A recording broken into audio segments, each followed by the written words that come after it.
Welcome everybody, this is the No Politics Wrestling Podcast, the most dope, the most real, the most must-listen podcast in the motherfucking podcast world.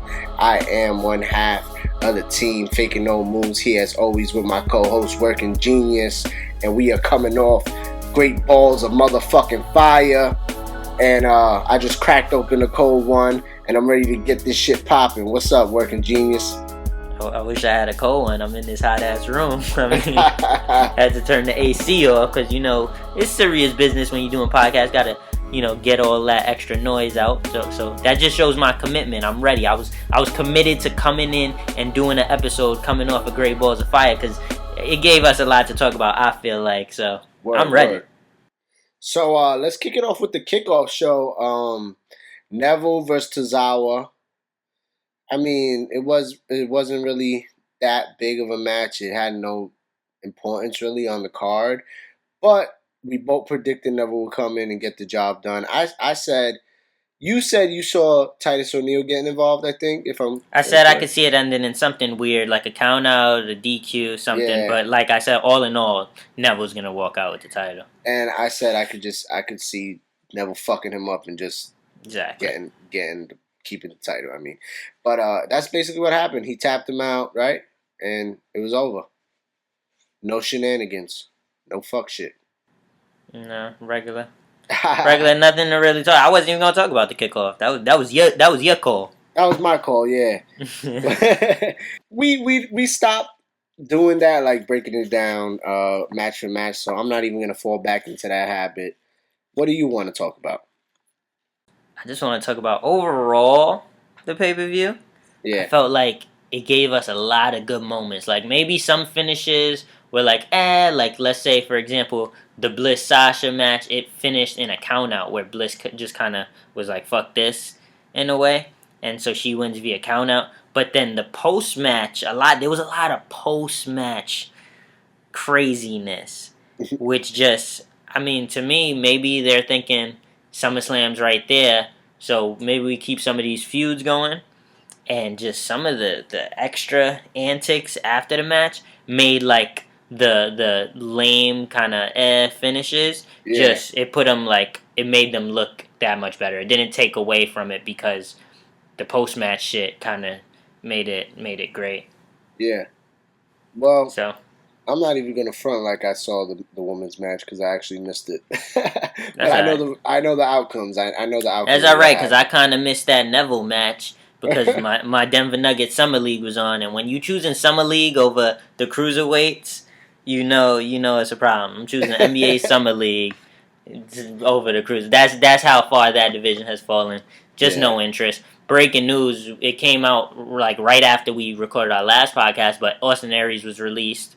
He demanded his release because of shit like that. There's nothing. They apparently he wanted to like branch outside of the cruiserweights, and they wanted to keep him isolated in the cruiserweights. And I've been saying it for a while. That's a waste. You cannot isolate them. It makes it so fucking boring. Like especially someone like Aries who can compete outside of that cruiserweight division for sure. And if I recall, I remember one of our early episodes in our initial run with this podcast, I said having Aries and Neville in the division gives WWE the opportunity for them to interact outside of the division and make a name for their division by showing that they can hang with the big boys. Mm-hmm. You know what I mean? Especially Neville and Aries. Come on. And Aries, you know, he came up short. He never got the belt. Why not have him interact with other people? Why not have him interact with Elias? Why not have him interact with Miz eventually? Imagine Miz versus Aries. That would be a good feud, you know, with both of their characters, man. Yep. Mic work, all that. Yeah, so WWE, I think, dropped the ball there. They always drop the fucking ball, man. Shit gets me tight. But speaking of dropping balls, great balls of fire. Let's get back into it. We went a little off right there, but let's get right back to it. Man, let's talk about that title fight. That's title match, wow. yeah. Look the way it came out. Title fight, because when Brock Lesnar's involved, it's almost like a title fight now. It's real. Word. It's just a quick match. It reminds me of like UFC type shit. It's just, and we've been talking about that for a while. We've been talking about that back to like the Lesnar Orton shit. Yeah. You know, then the Lesnar Goldberg shit. Like, so. Yeah, it's really like the way they build UFC matches with Brock Lesnar. They're definitely using that same strategy. And when I saw Brock just walk into the ring, when he got up on the apron, I was like, I feel like he's about to get in the cage, and this is going to be a real fight with Samoa Joe. Like the other guys, when they got in the ring, I didn't feel like they were going to fight like UFC. I felt like the build was more like a UFC. The way they would build Brock in UFC, you know, and also the way they keep him out like 2-3 months before he defends the belt is the way UFC would do it. But literally, when I saw Brock about to step in the ring, I'm like, yo, I really feel like they're gonna have a fucking fight, like a real ass fight. Yeah, it's that intensity and that aura that they were bringing. Yep. Like this shit was crucial. Yeah. And yo, before the match even got kicked off, before it was even underway, Lesnar was raising the title up. Joe wasn't going for it. Nope. Attacks him from behind. Brock goes out the ring. Joe throws him into the barricade. Yeah. Starts jabbing him. Fucking like, it's similar to like a rock bottom. Yeah. Does that through the announcer's table, like. Yeah. Just puts him right through. Yeah. And then Heyman sold the shit out of Heyman kneel next to him, covering his mouth like, oh my God, what the hell's going on? So Heyman's another one. And when Joe attacked Lesnar from behind, Heyman had the mic and was like doing his little introduction, putting Brock over, you know, and Joe was like, nah, fuck that. Let's get it on. That's why we love Joe, you know? Yeah. So that's why. And the thing is, after Joe puts him through the table, he goes back in the ring like, and he's just waiting. Let's go. Like a fucking predator. Yeah, man. Just waiting on his prey. I loved that match, man. I loved it until the finish. I'm not going to talk about the finish right now, but for the most part, the match was beautiful. It didn't have that much time, which was kind of disappointing. But the action was great in the beginning. That's the thing about Lesnar matches now. It's like they're short, so like they never have too much time, but what they lack in time, they make up for in like non-stop action. Like the reason like other matches go 15, 20 minutes is because there's a lot of like slow selling and, you know, but that's what makes it even more like UFC title fights with Lesnar, is because in UFC fights, there's no selling. There's no time to really be like on your back, you know, slowly getting up. This shit is a real fight, is how they make it out to be in with these Lesnar fights now. See, I'm calling it Lesnar fights instead of Lesnar matches. So it's like fast paced action where it's like don't for a second slip up, you know. And relax a little bit. Like, you got to be on your toes. And that's why Lesnar matches are so quick now. Like, I'll give it that excuse. Like, yeah, he could go in a match probably, but, like, that's not even what he's here for anymore. They really turning that into, like, a UFC heavyweight type feel now. Yeah. So like I said, what it lacks in length of time, like, I don't even complain about that with Lesnar matches anymore because the action is there. Yeah. But we could talk about the finish now if you want. I thought it was great. Like I said, so not the finish, but I thought the match was great. So now let's get into the finish. So throughout the match, you know, the match starts and Joe starts giving it to Brock in the corner, beating up his body, hits him with the kick that I forgot the name of that kick, like the Pele kick. Pele kick. It's not the Pele kick. It's they give it another name. But it's essentially AJ Styles' Pele kick, but from Samoa Joe. It's more like sideways than the Pele kick. The Pele kick is like backwards. Yeah, you're right. It's more sideways. But he hits him with that. He gets him in the corner. Hits him with some nice knees. Brock reverses it. Hits him with knees. Some knees. And if you're familiar with UFC, that right there is vintage clinch work. That's like Muay Thai style. You get a clinch, you throw some knees to the body. If you could get the head, They even called it that on the commentary team. They said they mentioned it was like Samoa Joe with the Muay Thai knees. Like I'm telling you, I didn't even catch that, but see that's exactly what it was, and it was just a hard hitting back and forth match. They went out the ring a few times. Brock got caught in the Coquita clutch like 3 times. And at this point, Brock can sell the shit out of that fucking move. He turns purple like no other. Like I remember when it originally happened on Raw, you were like, I don't know if Brock is real, if it was really that tight, or Brock is really that good at turning his face purple. Yeah, I was like, Brock, I don't know if Brock couldn't breathe, or was he just that good at turning his face purple? Yeah, it was crazy. And he really is that good. Yeah. So, it was beautiful, but my one thing, after 3 attempts at the Coquita clutch, even he got him in the corner turnbuckle and tried to throw his hooks in and get his legs up on his back and really put all his body weight on Brock, and he couldn't do it. Brock drops down to 1 knee, 2 knees. He's about to go out, and then he just picks him up in the F5. 1 F5, 1, 2, 3, it's over. Brock gets the win. And why didn't you like it? I think it's pretty obvious why I didn't like it. Joe had 3 attempts of submitting this guy, but then it only took 1 F5 to put him out. Nah, I totally agree. I think Joe should have. I almost expected Joe to kick out of that and for the crowd to go crazy and for there to be a little bit more. But you know what? Maybe this 1 F5, because it got the job done.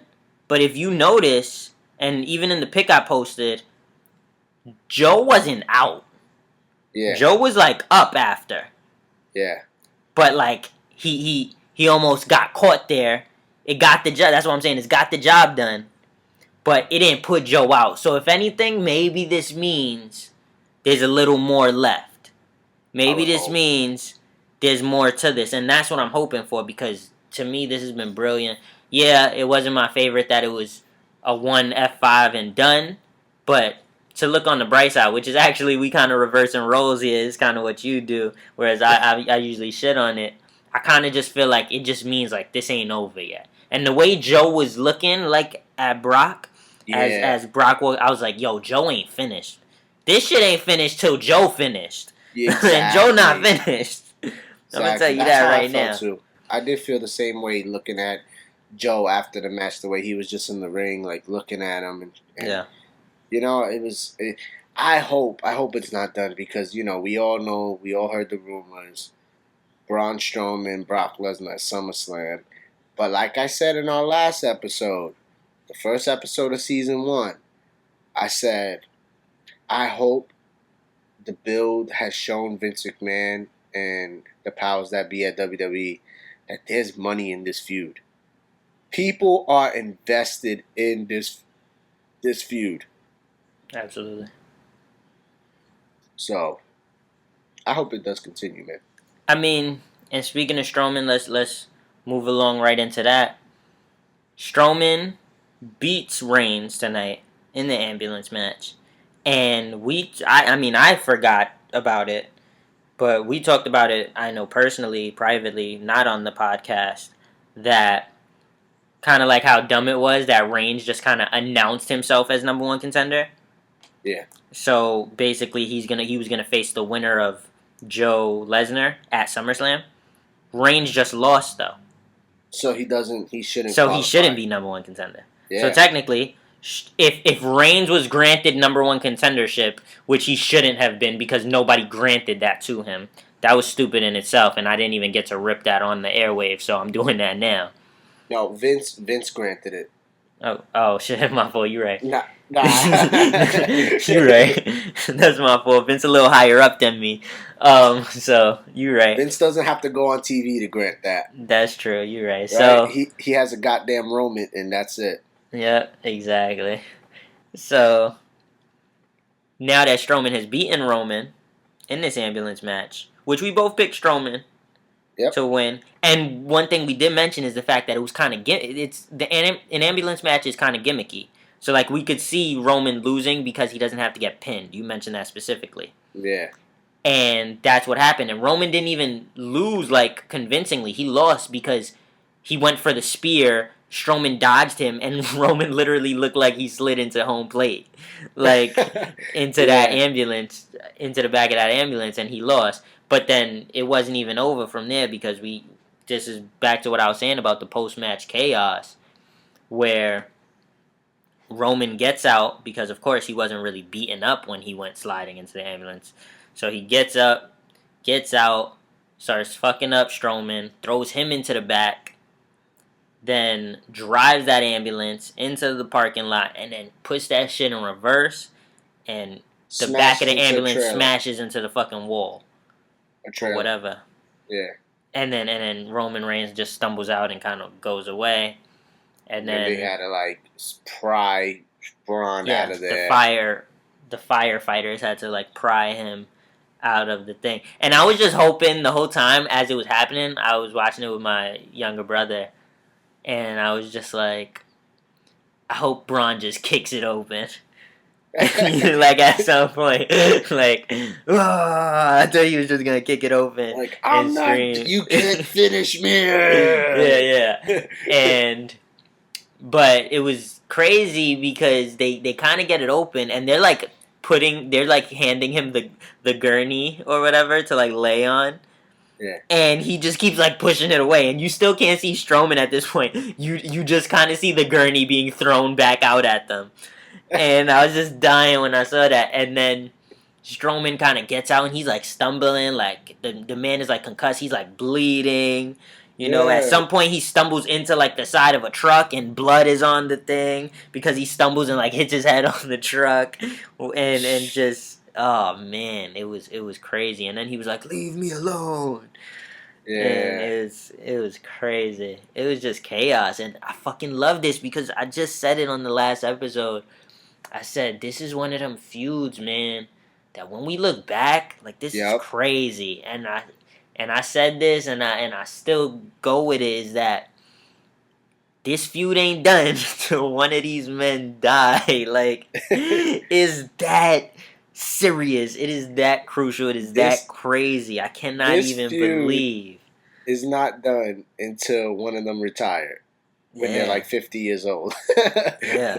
This is almost in terms of like, not in terms of wrestling, but in terms of like maybe story, this is like up there with like how Kevin Owens and Zayn have that history where they just hate each other.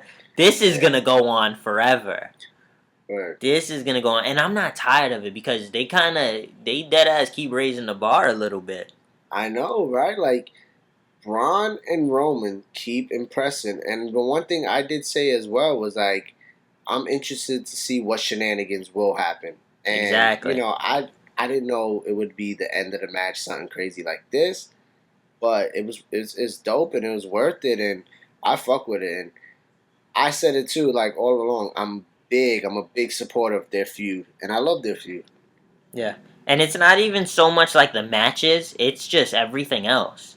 Yeah, it's a lot of just like serious story behind it, and you know, it's all the extra stuff. And because if you notice, like all the matches they're in, there's always some kind of gimmick, or it's like no DQ, or you know, it's something. It's in a regular singles match like this wouldn't be like crazy. Yep. But it's that there's so much extra being put into this, and they're raising the bar with that. Speaking of the bar, they don't raise the bar, they don't set the bar. I don't even know what it is. But they are the bar. So, Cesaro and Sheamus against the Hardys. First ever Iron Man tag team match. And the Hardys mentioned it tonight in a little interview before the match. You mentioned it in our last episode. Hardys be making history. I mean, first ever ladders match. Tag team ladders match. First ever tag team table match. First ever tag team TLC match they've been a part of. Yep. And now, first ever tag team Iron Man match. And this was the only match we picked different. Yep. And would you like to tell the people who you picked? I picked the Hardys. Of course, the Hardys. I had to go with the legends, my boys from North Carolina, the Yes. Hardy Boys. Which means I came out with that W on the night. But we actually overall, not even to just boast and fuck with you a little on that, but the whole night we picked the right way. Yeah. Except one match. Except one match, which was Bray and Rollins. But everything else I think we got right. Mm-hmm. So I like that, even though I guess that kind of, whenever I pick matches right, I kind of get this idea that, oh, so I guess it was kind of predictable. But, like, I still wouldn't even call this pay-per-view predictable because of everything else that went on. It was impressive. This match I thought was dope. I don't know, I was getting, it was a lot happened in this match. So, Cesaro and Sheamus pick up a couple pins early and quickly. Yeah. First of all, the start of the match, I looked away, I look back, and it's like one fall already. Exactly. So what happens at the start of this match is Cesaro kind of just runs through the ring at Matt Hardy, who has to dodge him. But Cesaro wasn't even the legal man. So then when Matt turns, just like you turned for a second, Matt turns back and he's getting bro kicked. 1, 2, 3. That's a fire start. That was a fire ass start. And it was like beautiful strategy, and so they pick up another pin on the way, and then at some point Jeff and Matt get it back, and it's 2-1, and then Cesaro and Sheamus go up 3-1 via countout. So that was kind of like, damn, what is going on? And then it was about 12 minutes left when they went up 3-1, and I just kept thinking, are they gonna do, like, because Booker T mentioned, like, the Falcons in the Super Bowl, and then there was just a lot of, like, references that made me feel like, are they trying to do a down 3-1 kind of NBA Finals Cavs Warriors type shit? You know, a late Super Bowl comeback type shit. And I could see it, too. And I was nervous because I picked Cesaro and Sheamus. I was like, damn, they're so obviously going for this. But the Hardys pull it within, they tie it. It's 3 up with a little bit of time left. And then Cesaro and Sheamus. And this is when the commentary team actually mentioned, this is like Game 7. I was like, oh, man, it's so obvious they're doing it. Yeah. And then Cesaro and Sheamus actually picked up the final fall to go up 4-3. And it's like 10 seconds left. Yeah, it was like 15 seconds left. And then Cesaro rolled out of the ring and started running around the ring to avoid Jeff. Yes. To run the clock out, and I thought it was so fucking dope. Like, I was like, man, that's mad smart. And then by the time Jeff had gotten him back in the ring and hit a twist of fate and went for the pin, he only got to the 2 and the buzzer rang. Right at and that was beautiful time. They really timed that perfectly. Yeah. How he hit him with the twist of fate. He gets 1, 2, time's up right before that last fall. You know, that last count. Like, that was awesome. I really fucked with that shit. It was chaotic that last, like, 1 or 2 minutes. Yep. And I loved it because, you know, the Hardys were trying to fight back in those last couple minutes, trying to come back from down 3-1. And there was a lot going on. And there was a few, like, there was a pin where Cesaro was kind of late for, and that I thought it looked like 3, but it wasn't. There was some this ref sucks chants. But aside from that little thing, and then even the 4th fall that Cesaro and Sheamus got, where he pinned Jeff Hardy, after Jeff Hardy swanton bombed Sheamus, like, Cesaro didn't even do anything to him. Jeff swanton bombed Sheamus, and then Cesaro rolled in and pinned Jeff, like, and it wasn't like a roll up, it was like an actual, like, he's on top of him pin.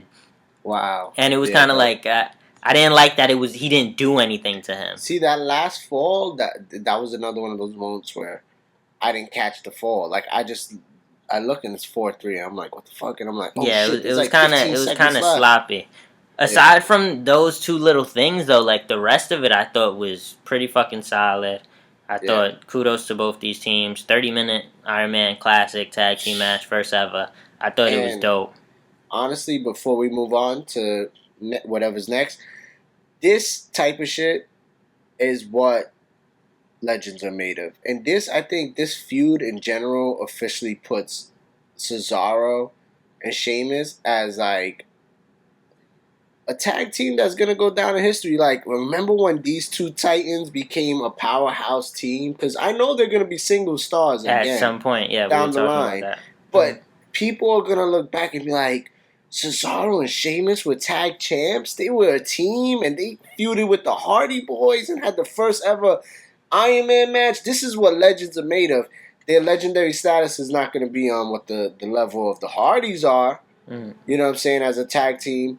But it is legendary. Like, we are witnessing something that kind of is not fathomable. You know what I mean? Yeah. Because imagine when we were kids and we wanted dudes like freaking, who can I say? I don't know, freaking Kurt Angle and freaking Brock Lesnar to be a tag team or something. You know, that's not going to happen. You know, we did get lucky and have teams like... I liked Rated RKO. Rated RKO, but it was very brief. Rock and Sock. We had even Rock and Sock. We had Edge and Rey Mysterio at one point. There was Batista and Ray. Eddie and Ray was dope. Eddie and Ray. But you can see those guys being teams. It's not like two big powerhouse dudes that really like... That don't even look like they belong in the tag division. Exactly. So that's why I gave the comparisons to Kurt and Brock. Like, why would they be a team? You know what I mean? But that's what Sheamus and Cesaro basically are. So this is cool. It's kind of like history in the making. And I'm happy to say, you know, we got to witness that shit. Yeah, for sure. And I'm glad you mentioned that. Like, we wouldn't even expect them to be in the, you know, a tag team, because I thought about it randomly. Like, it hit me, and it was almost like I forgot. Like, it was a brand new thought to me. I was like, man, Cesaro and Sheamus were feuding crazy, you know, before they were tag team. And that kind of just totally slipped my mind in a way, because they've had a lot of success in this tag division. Yep. And not that there's a ton of competition, but they've looked good is what, you know, my point is. And so when I thought about it, I was like, damn, man, are they like headed towards a breakup anytime soon? Because they've had like a ton of success. And it's crazy to think, like, they're not going to stay together forever, I wouldn't think. So, you know, I still expect them to break up and finish what they started with that 7-match series a while back. But as of right now, they're at the top of the Raw Tag Team division. But in celebration, when they were on the ramp, they clinked them titles again. And you know what I say? The only people that should be clinking them titles is the top guys, and they gotta be up next. Yep. They're the only thing left, and they're the only thing. Go ahead. No flips, just fists. You already know. They gotta be. They're the only thing left in that Raw Tag division. And Matt Hardy was bleeding. Yeah. And he was making some crazy faces at the end of the match. I was like, this man about to tap into a whole new universe. That's how I was feeling. That's dead how I was feeling when I saw the faces he was making. I was like, yo, he's making some wild faces. I didn't know if maybe he was just like doing like a jaw thing where like he was trying to like, you know, move his jaw and get that in motion, because maybe he took a shot in the jaw or something. But he was making some funny ass, weird ass faces. I was like, uh-oh.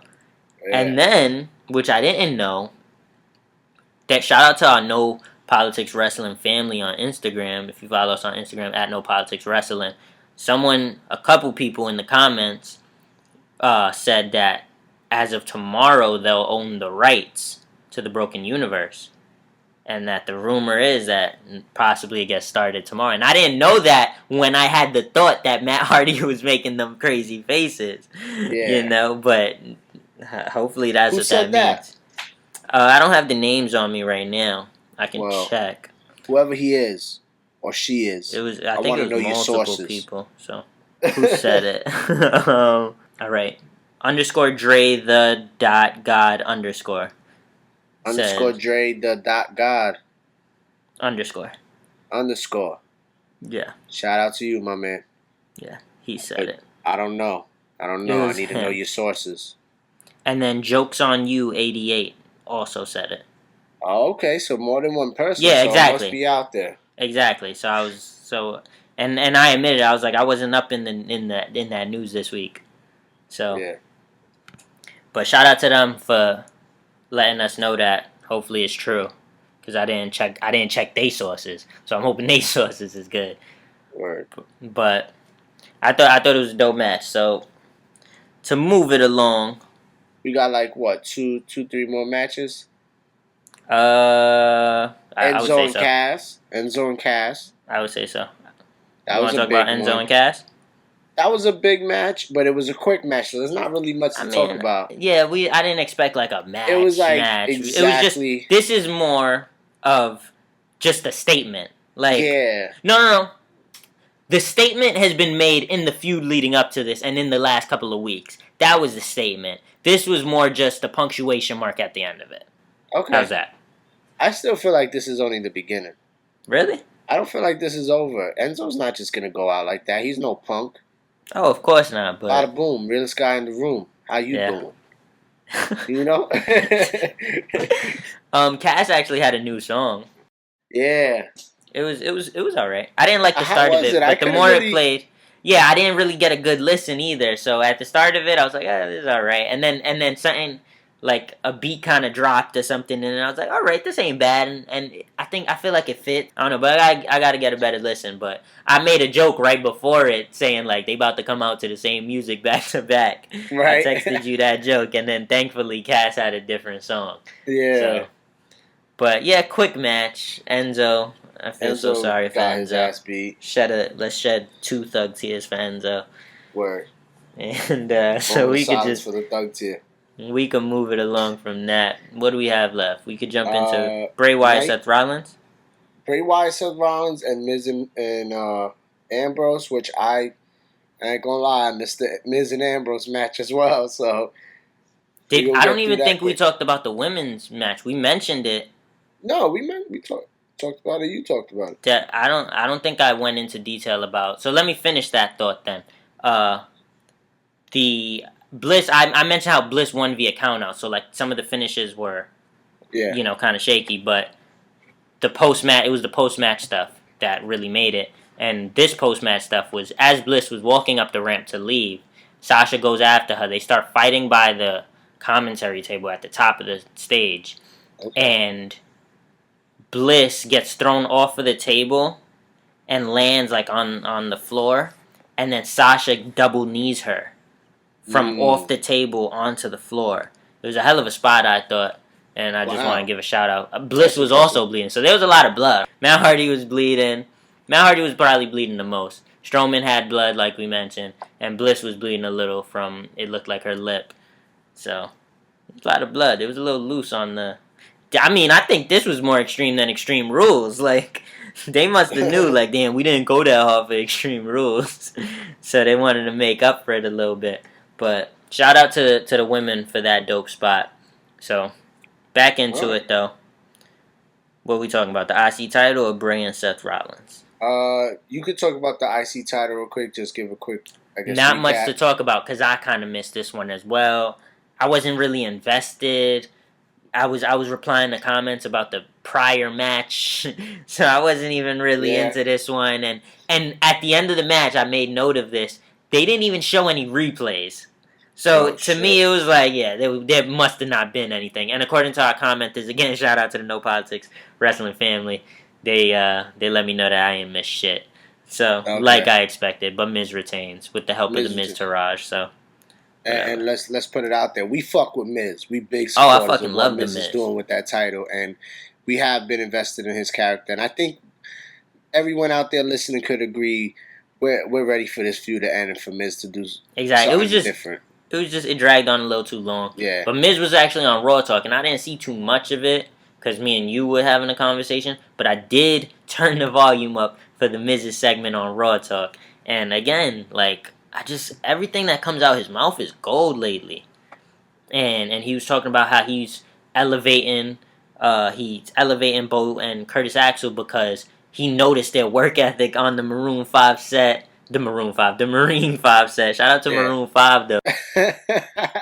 Shout out to Maroon 5. Shout out to Marine 5. Bo and Curtis Axel working hard on set, and Miz was like, I saw their work ethic, and they're two of the most underutilized talents on the roster, and I saw that they weren't being used by WWE, so I said I'm gonna take them and I'm gonna make them relevant, and they were just like, we have the Miz to thank for that. Like we haven't gotten an opportunity. Bo Dallas even said, I haven't been a part of a WWE pay-per-view in 2 years. So I love it. It's almost like Miz is supposed to be this bad guy, but it's like, yo, this dude is great.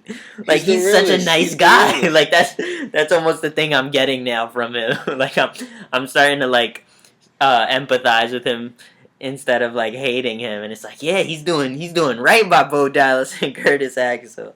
It's like when you're a kid and your parents tell you things like don't do this, don't do that, and then you grow up and you realize everything they told you wasn't completely accurate because you got to live your life and figure out things for yourself, and you know what I'm saying, know what's right and what's wrong on your own. Yeah, it's a lot of gray. The WWE, they're like, don't like the Miz. He's nothing. He didn't deserve to be a wrestler. He came from reality television, and then you start to realize like, yo, this man works hard.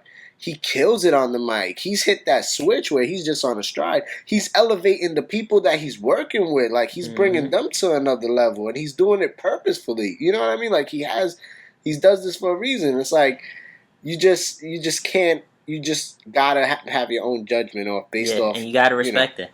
And you gotta respect it, yeah. I like that you mentioned the whole kids parents thing, because that to me, what you just essentially painted was that the world, they try to teach you like the world is black and white. Yeah. Good and bad. And a lot of times WWE does that a little bit with heels and baby faces. Good and bad. But if you're an adult, that's why you understand that there's a lot of gray area in this world. It's not just black and white. And the best characters, I always say, are the multi-dimensional ones that tap in, that thrive in that gray area. Where it's like, that's why Bray Wyatt, like, yeah, he calls himself a god, but he also makes a lot of valid points sometimes. You know what I'm saying? Where it's like, I'm not gonna worship the devil with you, Bray, but I like what you're saying. So it's that gray area, and when you could be multidimensional and almost like confuse people on whether they like you or not, because as humans, we're not all perfect. We do good, we do bad, and that's why people dislike the characters like John Cena and Reigns, who like they're supposed to be goody two shoes. Like, nah, there's got to be multi dimensions there, and those are the best characters, and Miz does that to a T, and that's why I love the Miz. So. Word. Shout out to the Miz. Look how we just had a whole little spiel on the Miz, and ain't shit was about the match. Like, word. But shout out to the Miz. And speaking of Bray Wyatt, I guess we could wrap things up and talk about his match with Seth Rollins. Man, we've been killing it with the transitions. Go ahead. They kicked the show off, which was kind of surprising. I didn't expect them to kick it off, but hey, they did, and I wasn't mad at it. You know what I'm saying? Yeah. I thought they had a cool match, and I was pleasantly surprised that Bray came out with the victory, because we both picked Rollins. This was the one match we picked incorrectly on the night. I was just thinking like Rollins 2K18. Yeah. He's got this in the bag. Bray takes L's. Like this is an easy one, but I'm glad they understood that Bray desperately needed this win. Because you heard me on the last episode, I was ready to give up on Bray. Yeah. I'm like, yo, it's over. Like, Bray loses this is the nail in the coffin, and he's gonna lose this. And I'm glad they someone hit a switch or something and realized, like, yo, Bray desperately needs this W. Yeah. So, Bray got the W. That was big. It wasn't the cleanest of W's. Oh, no, but that's fine, because when you're dealing with a heel, it's like, yo, at least they get the W. And this feud's far from over either, because you saw Seth at the end of that match. He wasn't out. It did the job. He got pinned the same way Joe got pinned. But he got up and he was complaining to the ref like I got poked in my eye. Like, he did some illegal shit. And Bray Wyatt was like staring at him complaining, like smirked and chuckled and rolled out the ring and shit. Because that's what gods do. Yeah, like, it was so excellent. No, but I don't know, because we kind of thought that with the Joe and Rollins thing, and that didn't go much longer after. You remember, because at their pay-per-view match, Rollins kind of got a roll up on Joe. Yeah. And it was just like, oh, so I guess this is gonna go longer. But then it just ended up being that fatal 5-way, and it didn't go past that. Yeah. Because Joe obviously went on to become #1 contender. So I don't know. One thing I do want, though, is I need these feuds to not be so isolated. Because it gets super boring. Like, every week, Rollins is just calling out Bray, and Bray is saying, I'm a god, and Rollins saying he's not. And I mentioned this in the last episode. And it's just super isolated. And it's like, on SmackDown, you see, like, okay, maybe Owens and Styles have a feud. But there's a lot else. They're getting involved in a lot of other things in the midst of that. Yeah. Zayn, if Zayn has a feud with Corbin, they're mixing it up in other matches and other situations too. It's not super isolated. Like Orton and Jinder on SmackDown right now, super isolated. But that's one of a few. Yeah. Whereas on Raw, I feel like Joe and Lesnar isolated. Everything's in its own box. Yeah. The only thing they've had mixed as of recently was Finn Balor. Exactly. Which I'm glad you mentioned that because I was going to mention Balor. Was Balor, Samson, and the Hardys and Sheamus and Cesaro. That's the only thing they've seemed to mix lately on Raw. And then Balor wasn't even on the card, and that's what I wanted to mention. They're fucking up, man. Yeah. You can't get Balor on the card? Balor was ready back at Mania. You couldn't get Balor on the Mania card. I was like, fine. You know what? Fine. He wasn't there too much on the road, so I get it. Hold him off. Give him to us post Mania. But like we on the road to SummerSlam now. We in the summertime, and you can't get Balor on a card. No, Balor. They. I hope they still know what they got in Balor. Like, I hope there's no way they don't know. Like, I mean, it's hard to Balor not know. Is the next generation, the next star. He's the next probably at least 6 to 10 years of the company. If you put the right work behind him. Like, he's still very young, Balor. Yeah.